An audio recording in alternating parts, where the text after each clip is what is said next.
Is everything okay? Are you alright? Si Lilet, no? Ha? Tagmalaki na naman ba siya?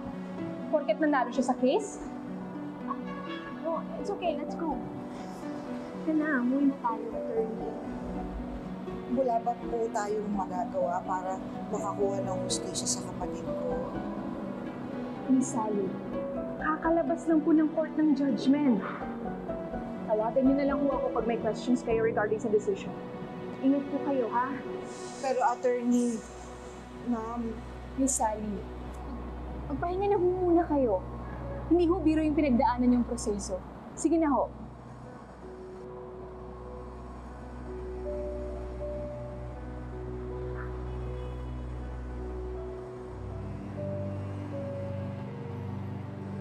Let's go.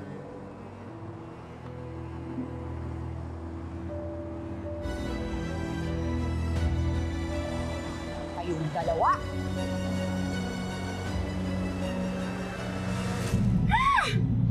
I still can't believe it. I hated that I lost that case. Pinagkaisahan nila ako. Ni Lilet. And of all people, si Bonnie pa. Bakit ba lagi ko nalang nararamdaman to? Courtesy of that...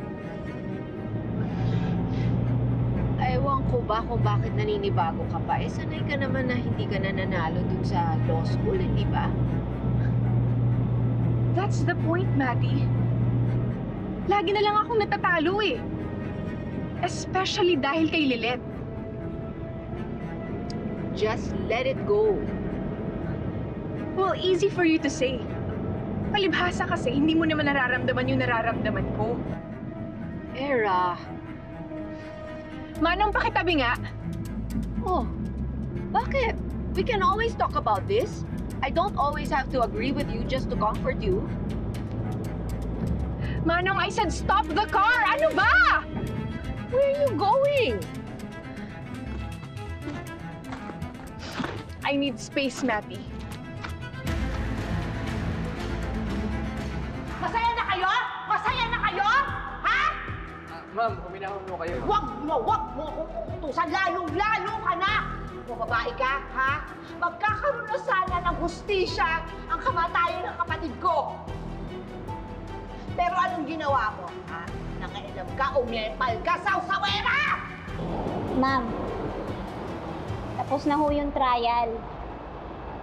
I'm sorry ho na namatay yung kapatid nyo.